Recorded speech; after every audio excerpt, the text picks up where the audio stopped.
Welcome, everybody. I'm Jill. I'm with Joe and Dr. Beene. And just so you know, Red, White, and Blue is a community of women who use digital media and friend to friend organizing to change the world one suburb at a time. And we do that one of the ways, we do it many ways, but one way is through conversations like this. So, our special guest today is Dr. Lauren Beene. She's a general pediatrician practicing in the Cleveland area. She's the co founder and executive director of Ohio Physicians for Reproductive Rights. She's the leader of the nonpartisan grassroots coalition Protect Choice Ohio. And Dr. Beene is concerned about abortion restrictions, like I think all of us are countrywide, and especially of those in Ohio right now, and how that could cause a medical crisis. And so it could disproportionately affect the most vulnerable populations, like her teenage patients, her patients of color. So she and Protect Ohio or Protect Choice Ohio are working towards protecting reproductive freedom through our citizen-initiated constitutional amendment that's on the 2023 ballot. Ohio is the only state to have this on the ballot this year.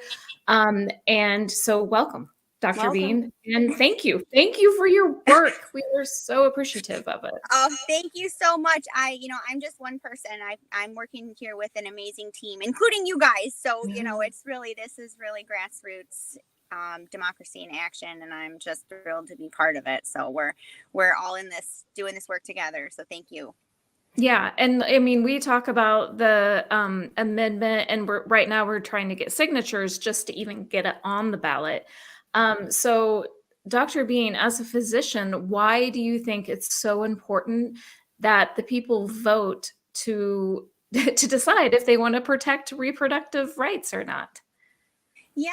So, I'm a general pediatrician, and I help found an organization called Ohio Physicians for Reproductive Rights. And that group has a lot of doctors and medical professionals in it now. I think at least a couple thousand.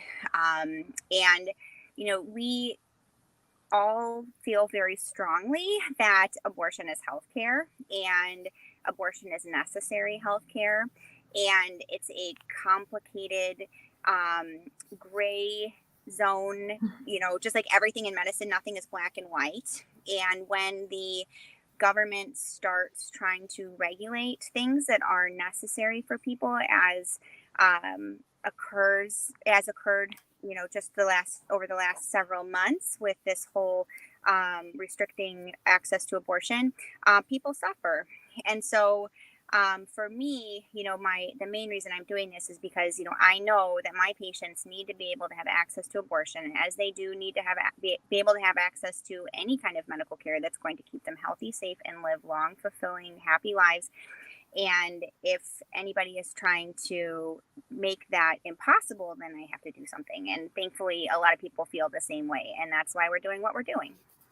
I love that. And also, hi, and thank you. It's nice to meet you. Nice to meet you. I love what you're doing, and I really appreciate all of your efforts. I was watching the interview you did with Jill recently, where you talk about, a parent after the Dobbs decision, how a parent of one of your patients came to you and asked you about birth control for her child.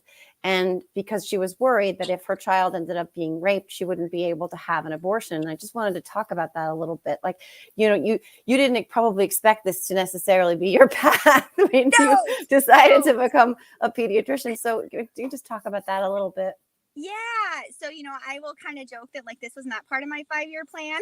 I did not see this happening. Like, I have not really traditionally been an activist. Like, I've always advocated for my patients. Of course, that's part of being a doctor and a pediatrician. But I wasn't out there before this. But, the Monday after the Dobbs decision, it just hit me like a ton of bricks that we have entered into a medical crisis, and it will affect children and people who are very vulnerable. It's going to have far-reaching implications that I think that people just didn't really realize. I think myself included before. I mean, I knew that abortion access was important, but I didn't quite understand how how far reaching it would be until we didn't have that access. And so that Monday morning, the June 27th, which was the Monday after the Dobbs decision, I came into work, and one of my patient's moms called me, as you said, and asked if we should put her daughter on birth control, because what if she were raped and she didn't tell her mom, and then it turns out that she was pregnant and it was too late and she couldn't get an abortion? And I just thought,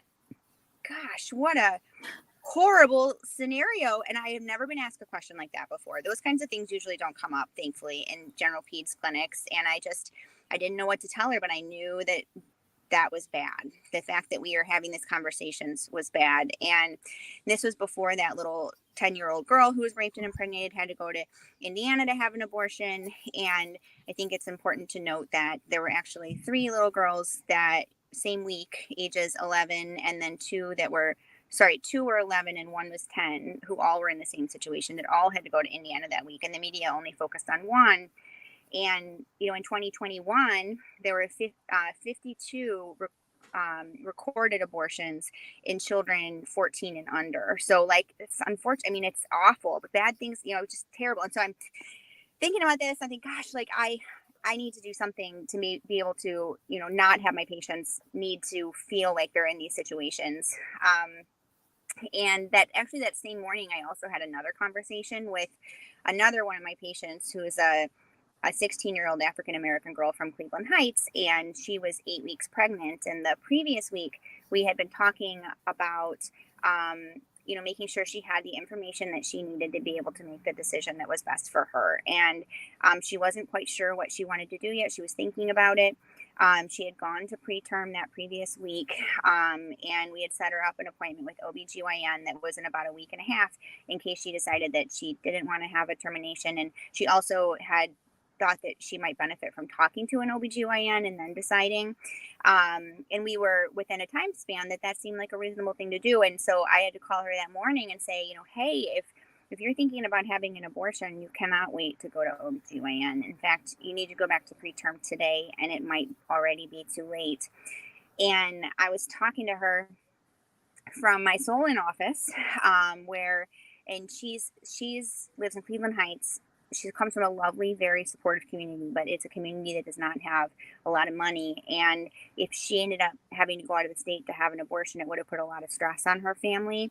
And I was sitting there in my Solon office thinking about how I was surrounded by kids that would not experience that same stress, and communities that would not suffer in the same way. And I could see our social disparities and access to healthcare, and then futures, not being able to make choices about, future, the decisions that she can and can't make are going to impact every other step of her life. And I just felt like I had to do something. And so that was what motivated me to really thrust into this with, everything I have. So. I'm like, it's just, that's it. Just thinking of the lives of women and even children. Like you talked about that 10-year-old in Ohio, and just recently we heard I can't remember who this woman was. I'm blanking on her name, but saying that a woman's body is made to carry a baby, when she was referring to the 10-year-old child. Where are we? What is going on? I know, it's horrible, and it's barbaric. It's cruel.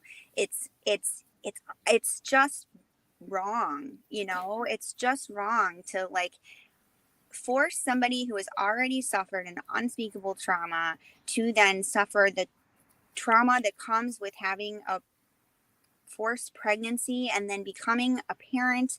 It just as a child, the whole thing, it's just I don't know how anybody could argue that it is the right thing to do to force that little girl to have a baby. It just makes me sick. And I agree. I don't know what I feel like we're in some bizarro universe when I hear those kinds of things, because it just feels so wrong. Especially when the whole guise of what they say they're doing is to protect life, right? Is because they're pro-life. but they're willing to devastate the life of a 10 or 12-year-old girl or an already marginalized woman who won't be able to, sustain the child's existence. So they're not, it's like this great hypocrisy about this idea of being pro-life. It's like, at what point do you measure the life, right, of the unborn, of a fetus, versus the life of a 10-year-old rape victim, or anyone who faces this, this dilemma?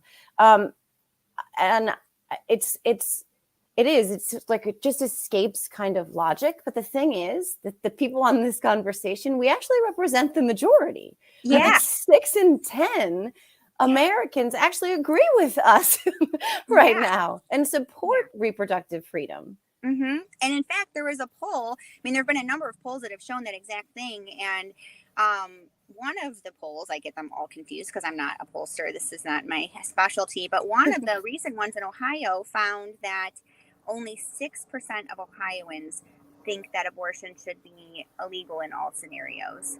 And I feel like that 6% is like who's leading this march to take away our rights to basic health care and to force children to suffer through horrific scenarios. And the majority of people are supportive of access to abortion to at least some degree.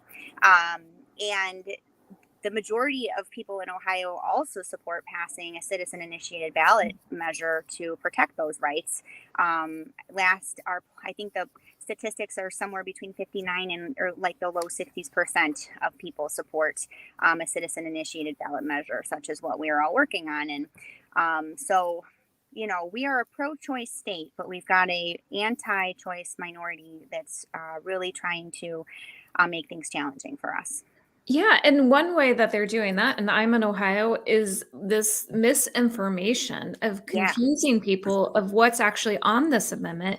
But the way I understand it is that the amendment is one single issue. It's reproductive freedom for all. So it's it's abortion, it's miscarriage care, it's contraception, it's infertility treatment. So it's like all the reproductive stuff, like making sure that that can remain a decision for a patient and their physician together. So Dr. Beene, could you just tell us a little bit more about what is actually in this amendment?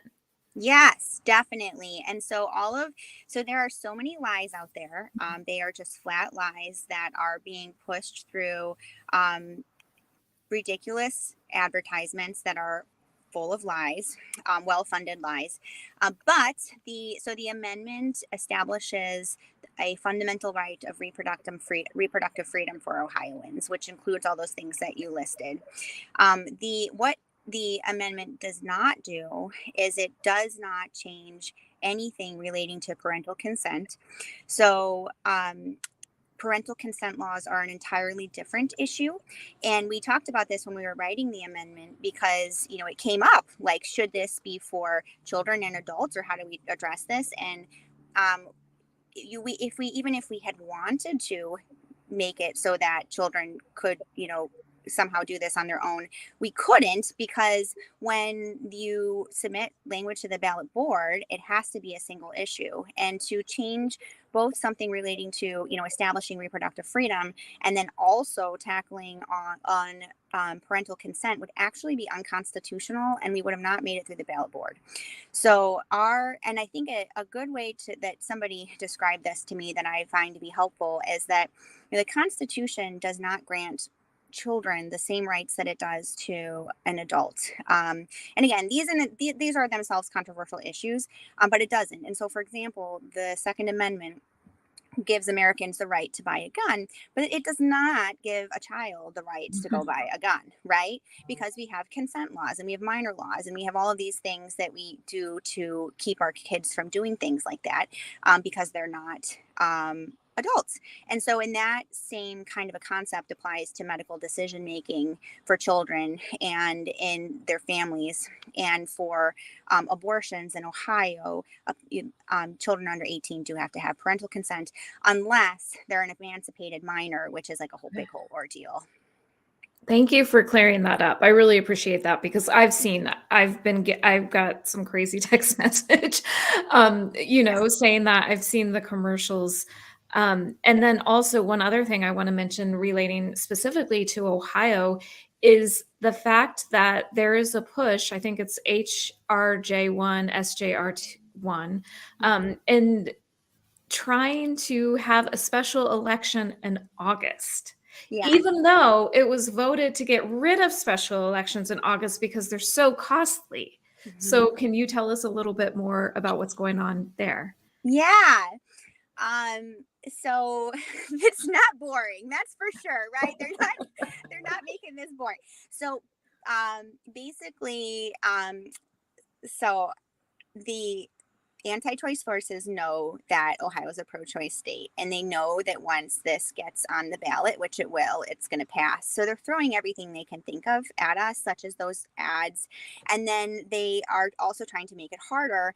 And so they're trying to increase. So right now, if you have a citizen-initiated ballot measure that's voted on in the general election in November, which is the only time of year you can vote on them, you need 51% or a simple majority, or you need greater than 50%. I'm not sure if it's greater than 50 or 51. It just has to be a simple majority to pass that measure. And that's a hard thing to do. This campaign is going to be extremely difficult.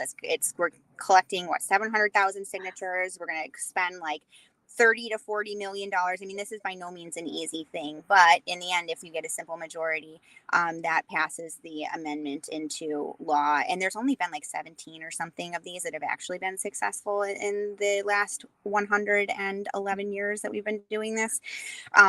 But they see this as an opportunity. The anti-choice lobby see this as an opportunity to make this harder, because they know that about 59% of Ohioans support passing a citizen-initiated constitutional measure. So they really like the idea of increasing the required votes in that November election to 60%, to make it harder for us to pass this. And then, so like you mentioned, this special election business. So last fall, these same people said that special elections were a waste of taxpayer money and were unnecessary. There's low turnout and it's not needed. And so they got rid of them. But now those people want that to come back in August, because if they can get this passed in August, then it will apply to the November election, when our constitutional amendment will be on the ballot. And then we would have to follow that 60% rule and not 51%. So, I mean, it's laughable. It's absolutely ridiculous. I can't believe this is actually like happening. Hopefully it won't, but and it keeps going back and forth. Yesterday there was supposed to be a big meeting about it, and the meeting got canceled, probably thanks to the 700 people who protested in the state house. And so, well, I don't know what's going to happen with that, but I do know that even if they did make it, we will still be successful. We will get this on the ballot. And if they got it on the ballot in August, which I hope they don't, but if they did, that in itself will just power us forward even more to defeat them, because they're not just trying to take away our rights to bodily autonomy. They're trying to take our right to like basic, rules of democracy, and Ohioans can only take so much. So I feel like, no matter what, we're going to be successful. They're just really making it hard.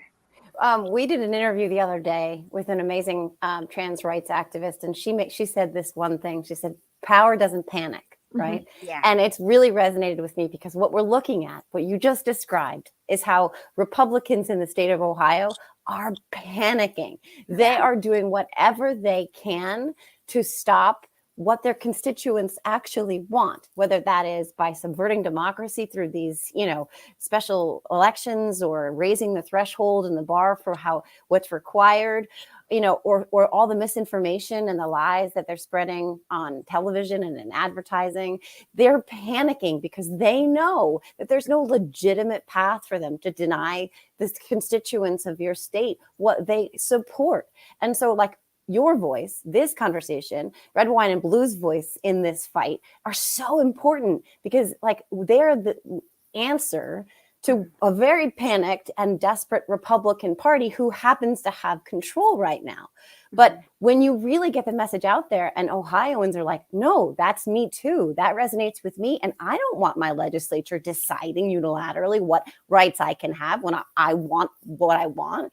Like these conversations are so important because they're the exact way to fight, a panicked party desperate to do anything so that they can get what they want accomplished. Yeah. Yeah. Yeah, that's a great point. It feels like panicking. Like it's like trying everything and it's wild and it's ridiculous.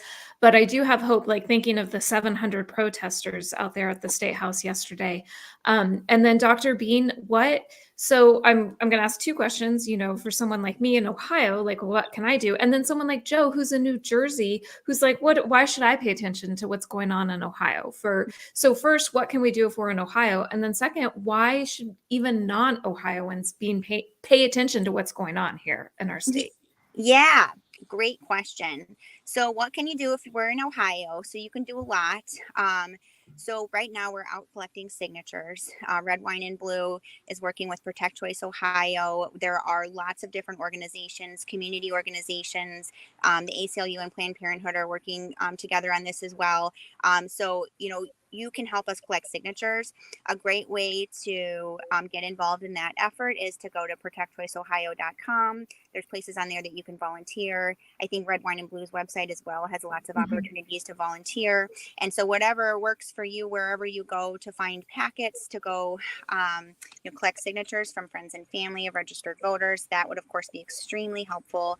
And then I'm not sure if you guys have started this yet, but we're going to start doing like text banking and phone calls. And so if you for some reason can't go collect signatures and you want to stay in your home, you can participate in that way. That would be very helpful.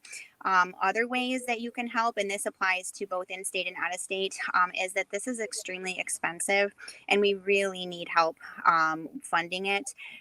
We are currently in the signature collection phase. That's going to cost somewhere between $6 and $10 million. And then the campaign phase, where we're running like a full statewide campaign like any other campaign, that's probably going to cost about $30 million. So if you would like to donate, of course, that would be fantastic. We are collecting donations at protectchoiceohio.com. You can go there and donate, and and the donations are unlimited. They can come from out of state, and they can also come from corporations. We've had an incredible amount of Ohioans donate, which has been wonderful. But if you are out of state, of course, we appreciate that support. And then you can also just talk about what's happening here. Look, if you see a news article about what's going on in Ohio, share it with your friends, share it on social media, and because Ohio, as Jill mentioned, is the only state this year that can, because of rules in different states, put abortion on the ballot as a citizen-initiated constitutional amendment this year. So all eyes are on Ohio. But in 2024, there are, I think, 8 or 9 states that could all put a reproductive freedom amendment on their states' constitutions. And those states' ability to be successful it's going to be a lot easier for them to win if we win this year. So we will win this year, but our success is going to lead to the success in other states. So this is, we're bridging a wave here. We saw what happened in Michigan and in Kansas, and it's happening in Ohio this year, and then next year it's going to be all over the country. So in many different states, not all over the country, but 8 or 9 different states. So the more that the whole country knows about what's going on in Ohio, the better it's going to be for those other states. Yeah, this fight is definitely right at this moment on Ohio's doorstep, but it's so much bigger than just Ohio. And not to put the word just in front of Ohio. Ohio is near and dear to my heart. I've spent every year of the last almost 15 years in Ohio visiting family. But this fight is really, like you said, where Ohio goes, so much of the country can go after. And that's how Michigan and Kansas have led the way. And I really think that Republicans thought that after Dobbs, that women were just going to be quiet and go away and accept this. And they were just going to accept that we were going to hear them telling us that they wanted a federal ban on abortion. And we're just not going to roll over and take it. We're just not. Nope. How Absolutely not. And I mean, that brings me to my next point, because Dr. Beene, you are a physician, you are a mom, and now you're an executive director who's doing this work. And I can imagine it's not easy. And you probably don't have a lot of time to yourself these days. But what motivates you? Like, what drives you to continue on to do this? Yeah. Well, first of all, I will say that I do all those things, but I'm very well supported. I've got a really wonderful husband who is keeping our house from burning down. And he's been doing laundry for the last 9 months, and probably longer than that too. And our parents have been very helpful and supportive. So we are very supported, and I work part-time, which I think is important to point out. Like, I have a pretty nice work-life balance. And but yeah, for me, it's just, my gosh, like, as I said, this wasn't part of my 5-year plan, but it just kind of like ended up in the middle of it. And I feel like I have an absolute duty to keep moving this forward until we secure rights again for Ohioans. And beyond that, like, I just, because this, for me, it's reproductive freedom and physical autonomy. But I mean, it's just basic personal liberty. Like, there are so many things that, women are able to participate in the workforce to the same level as men do, because they have control over their reproductive biology. And as that is chipped away, women are going to have a much harder time staying in the workforce, leading the workforce, leading our country. And I cannot, for the sake of all the women who came before me, let us go backwards. So that's really what's, I got to make sure that my daughters have, there's nothing about my daughters' lives being girls that makes them at a disadvantage. Right. And this is common sense, right? Like, it's not radical thinking. On your website, you say in your mission statement, our mission is to ensure patients have access to safe, legal, equitable, and comprehensive reproductive medical care, including abortion for all Ohioans, and to protect the doctor-patient relationship from government interference so that people can make their own reproductive healthcare decisions. This isn't radical thinking. This resonates with all of us. For ourselves, we want that for ourselves, and for our daughters. Like you said, we all have daughters on this call, but for every American woman and girl, this is basic human rights stuff, fundamental stuff. Fundamental, absolutely. Yeah. And it sets a precedent too. Like, if we let the government interfere in the doctor-patient relationship in this way with regard to this issue, it opens up a can of worms for other areas that the lobbyists and politicians will try to get their nose into. And like, it's not, it's not right. We need to be able to get healthcare when we need it, and we need to be able to have privacy in our conversations with our doctors and our patients. And this is just not where the government, politicians, and lobbyists belong. Amen. Yeah. I'm like, well said. And that's why we're all working really hard to make sure that this doesn't happen. And I have to say that I love your positivity. I'm like, I love where you're like, and it will happen, and it's going to happen. It's going to happen. It's going to happen. So yes, I think we can all, because I know I tend to like get a little anxious. I'm like, oh my God, what if it doesn't happen? But what if it does happen? When it does. When it does. Yeah. When it does. There we go. When it's gonna happen. I'm a real pediatrician, like a stereotypical pediatrician. So, a little bit of delusional positivity it's a great coping mechanism. Wait, stressful times, we're gonna be so okay. You mean my son isn't gonna be 6'4"? Like, I was told when he was 2. Hold on. I'm not sure about that. Yeah. Oh my gosh, I love that so much. Dr. Beene, Joe, do you have anything else to add? I feel like this has been an incredible conversation. Well, I just wanted to add and let her have the last word, because Dr. Beene, this has been an incredible conversation. I just wanted to add that, like, you are, yet another example of someone who did not necessarily go into a 5-year plan or expect this to be their path in life, but you met the call. We talk about not having our head in the sand all the time, because the moment requires us to do more. And it doesn't have to be, you don't have to be out there doing everything that every other person is doing. Maybe you're not comfortable knocking on doors, and maybe you're not comfortable collecting signatures, maybe just a donation. Maybe you're just, wherever it is, like it's not, one size fits all. This sort of activism where people sit home and they think, I want to do something, but I don't know what it is. And I don't know what I'm comfortable doing. There's so many places. You can go to our website. You can go to your website. There's so many places, no matter where you live, no matter which state you're in, no matter what age, what state of life you're in, you can get involved and you can do something to impact change. Absolutely. So that's what I want to thank you for. Oh, thank you. I mean, and that is grassroots activism. That's what makes our country a special. I mean, you have grassroots activism everywhere, but I feel like we're living that out right now. Yeah, absolutely. We are. And I think, as the three of us as moms too, our kids are watching. Our kids are watching what we're doing in this moment. So everybody think about that. Yeah. And I hate to keep rambling, but one more thing that I will say is at the start of all of this, so I've gotten a lot braver.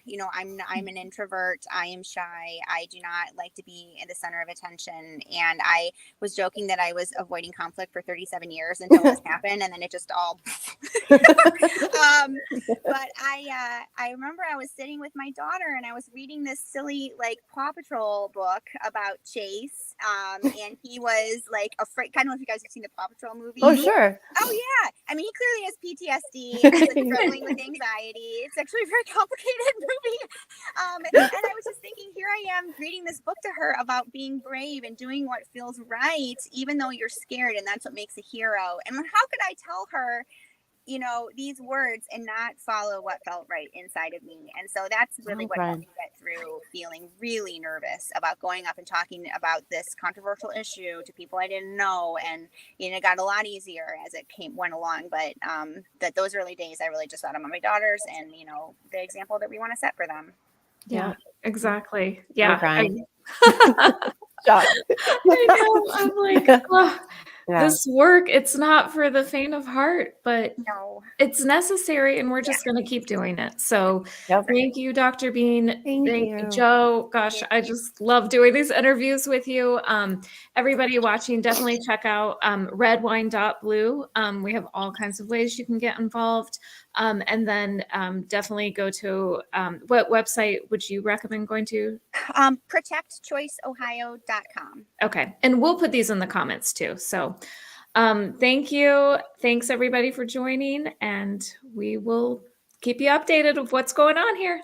Thank you so much. Thank you.